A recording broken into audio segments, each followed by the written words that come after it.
दिल्ली के मुख्यमंत्री अरविंद केजरीवाल पर जांच एजेंसियों का शिकंजा कसता जा रहा है।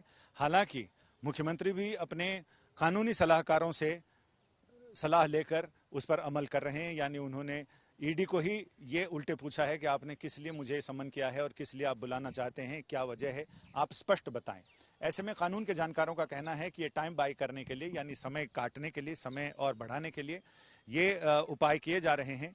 और इसके साथ ही कानून के जानकारों का कहना है कि ईडी पहले तो उन्हें 3 समन भेज सकती है, मैक्सिमम 3 समन तक। अवेलेबल वारंट के बाद भी अगर वो हाजिर नहीं होते हैं तो नॉन अवेलेबल वारंट होगा। इसके साथ ही कयास ये लगाए जा रहे हैं कि क्या मुख्यमंत्री अगर उन्हें गिरफ्तार कर लिया जाता है, 3 कोणों के बीच घूम रहा है, एक संवैधानिक, एक कानूनी और तीसरा राजनीतिक।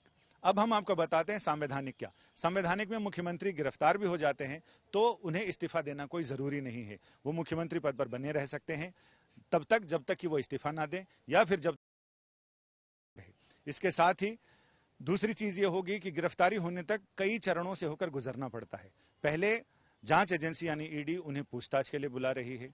पूछताछ के बाद अगर उन्हें जरूरी लगेगा कि इसमें तथ्य हैं और ऐसी चीजें हैं तो वो उन्हें हिरासत में लेगी। हिरासत में लेने के बाद फिर उन्हें गिरफ्तार किया जाएगा। गिरफ्तारी करने के 24 घंटे के अंदर तीसरा चरण ये होता है कि उन्हें अदालत में पेश किया जाएगा।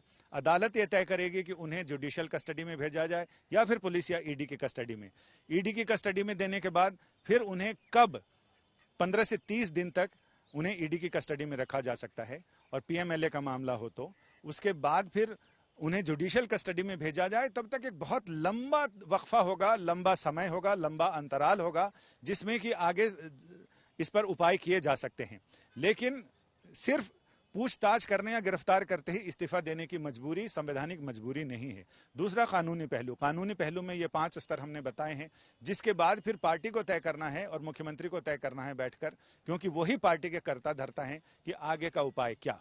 तो ऐसा में यह भी संभव है, कानून के जानकारों का कहना है कि वो अगर जेल जाते हैं, वो अगर जिसे कि कहते हैं अंगुली कटा के शहीद होना, अगर वो वैसा चाहते हैं तो हो सकता है कि किसी को ये तय कर दें कि कौन उनकी जगह मुख्यमंत्री बनेगा।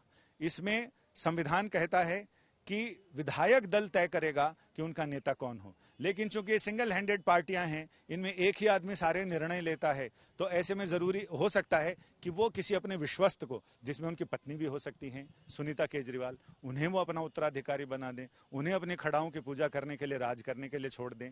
तो ऐसे में 21वीं सदी की एक नई राबड़ी देवी का भी उदय होगा, जो एक नई परिभाषाओं के साथ नए अंदाज में देश के सामने आएंगी। इसके साथ ही तीसरा है राजनीतिक। उसमें राजनीतिक फायदे के लिए इस्तेमाल किया जाता है, जिसमें अवसर को, आपदा को अवसर में बदलना, जिसे ये जुमला कोविड के दौरान मशहूर हुआ था, जब प्रधानमंत्री ने कहा था कि हम पर आपदा है लेकिन हम इसे अवसर बनाएंगे। तो राजनीति में आपदा को अवसर बनाने का काम अक्सर होता है। इसमें अगर राजनीतिक रूप से फायदा होता है तो हो सकता है कि अरविंद केजरीवाल इस्तीफा देकर जेल में चले जाएं, या फिर यह भी हो सकता है कि जेल के अंदर ही वो अपनी कैबिनेट की बैठक करें। एक नया अंदाज सामने आएगा। लेकिन इसमें ये कानून के जानकारों का कहना है कि जेल के अंदर ये अदालत को बताना पड़ेगा, इसके साथ ही राज्यपाल को इन्फॉर्म करना पड़ेगा।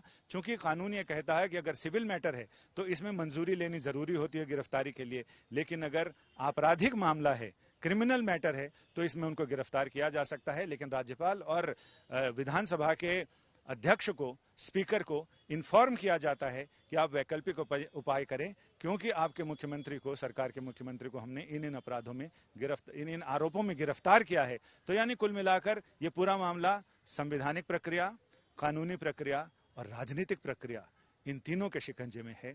अब इसमें देखना ये दिलचस्प होगा कि आगे जब परिस्थितियां आगे होती हैं तो इसमें से कौन सा मोहरा आगे चला जाता है, क्योंकि अब शतरंज की बाजी पर सारे मोहरे एक साथ लगे हुए हैं।